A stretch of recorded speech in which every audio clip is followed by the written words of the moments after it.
Hello जी, hello. वापस से मिल रहे हैं हम लोग। तो क्या काम काज करना है निफ्टी में, समझ में आ रहा है? अगर यहाँ पे देखेंगे तो निफ्टी ने एक अच्छा सा गैप बनाया फ्राइडे को। थोड़ी बहुत उठने के बाद नीचे आई, गैप के बहुत पहले से इसने कोई इंडिकेशन नहीं दिया कि ये गैप फिल करने जा रही है।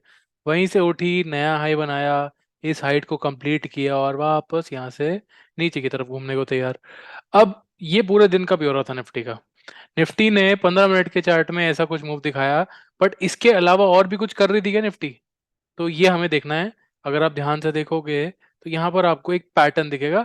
ये एक की जगह पे दो भी दिख जाएंगे, ध्यान से देखो जरा। ध्यान से क्या देखना है कि यहाँ पर ये देखिए, बड़े टाइम फ्रेम में, 1 घंटे के टाइम फ्रेम में ये चैनल जैसा चल रहा है, जिसके बारे में हमने पहले भी बहुत बढ़िया सा वार्तालाप किया था। उस टाइम पे निफ्टी थोड़ा ज्यादा नीचे चली गई थी, तो इस पे लोगों को कॉन्फिडेंस थोड़ा कम हो गया था कि काम करेगा या नहीं। बट निफ्टी ने वापस उसी चैनल के अंदर एंट्री ले ली है। और एंट्री लेने के बाद निफ्टी अब थोड़ा कुछ ऐसा काम कर रहा है कि यहाँ पर एक डबल बॉटम भी बना रहा है। और डबल बॉटम पे ऊपर का चैनल इसको कंप्लीट करना है, जो लगभग लगभग यहाँ कहीं इसको दिख रहा होगा 17,600 के आसपास। उसके अलावा 17,600 के पास आपको ये एक गैप आपको दिख रहा होगा। थोड़ा ध्यान से देखेंगे तो गैप दिखेगा, इधर 17,600 से थोड़ा सा ऊपर है। और यही सिर्फ निफ्टी अब दो काम के पीछे लग जाएगा कि एक, ये डबल बॉटम जिसका टारगेट भी अभी अचीव होना बाकी है, देखते हैं अभी टारगेट कितना है।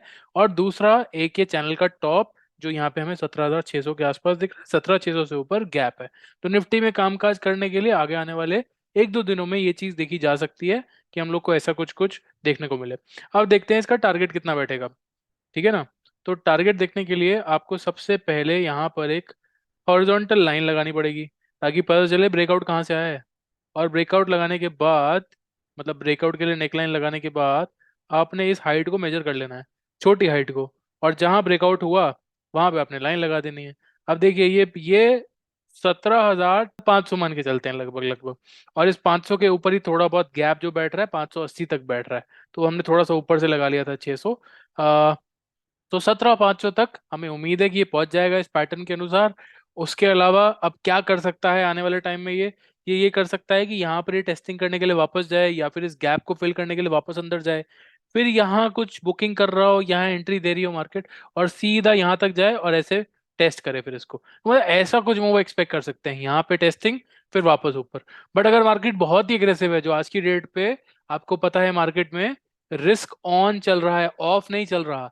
रिस्क ऑन का मतलब क्या होता है? जब मार्केट रिस्क ले रही होती है, जब मार्केट रिस्क में इंटरेस्टेड होती है, जब गोल्ड नीचे जा रहा होता है, फिक्स इनकम सिक्योरिटीज की वैल्यू नीचे जा रही होती है, मतलब उनकी यील्ड्स बढ़ रही होती हैं, क्योंकि लोग उनसे दूर भाग रहे होते हैं कि हमें फिक्स नहीं चाहिए, अब थोड़ा सा रिस्क लेते हैं, मार्केट में थोड़ा सा रिस्क कम है तो चलो रिस्की एसेट्स में पैसा डाल देते हैं। तो ये रिस्क ऑन मूव चल रहा है।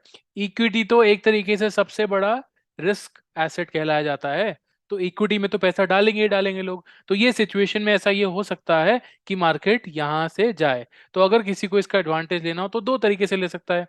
पहला, इस कहीं जगह पे अभी से थोड़े से रिस्क के साथ, बहुत छोटे से रिस्क के साथ यहां तक की एंट्री ले ले, इतना पैसा। या फिर मार्केट जब नीचे जाए, यहां कहीं आपको दिख रही हो ऑलरेडी, तो यहाँ पे थोड़े से और रिस्क के साथ वापस से बड़े मूव की तरफ एंट्री ले ले।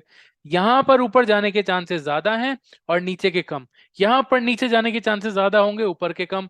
तो ऐसा कोई क्यों करेगा कि एक जगह पे चांसेस कम है वहां पे पैसा क्यों लगाएगा? इधर जब चांसेस ज्यादा है तो यही लगाना चाहिए ना, क्योंकि यहाँ पे रिवॉर्ड ज्यादा मिलेगा। अगर आप देखोगे, अगर हम यहाँ से बाय करने की कोशिश करेंगे तो रिटर्न इतना मिलेगा, रिस्क इतना सा होगा छोटा सा। यहाँ पे अगर कहीं एंट्री लेंगे, इधर वापस नीचे गिरने के बाद ऐसे चाह रहे होंगे, तो यहाँ पे रिस्क इतना सा होगा, रिवॉर्ड इतना होगा। बट इसके इतने बड़े मूव देने के चांसेस बहुत कम रहेंगे, इसके इतना सा मूव देने के चांसेस बहुत ज्यादा रहेंगे। इससे लोग ऐसे मूव में इन्वेस्ट करते हैं। तो ये दो तरीके हैं, ये दो तिकड़म है जिससे आप अपना पैसा इसमें लगा सकते हो। ध्यान दीजिएगा, ये एक एडवाइस नहीं है। अगर आपको इसमें इन्वेस्टमेंट करनी है या ट्रेड करना है तो अपने फाइनेंशियल एडवाइजर से सलाह लेना ना भूलें। एक तरीका है ट्रेड करने का, एनालिसिस के लिए बहुत अच्छा है, अप्लाई भी कर सकते हैं। बट रिस्क को समझ के इन्वेस्ट करिएगा, क्या ट्रेड करिएगा। Thank you so much, have a great day. जय हिंद, बाय बाय।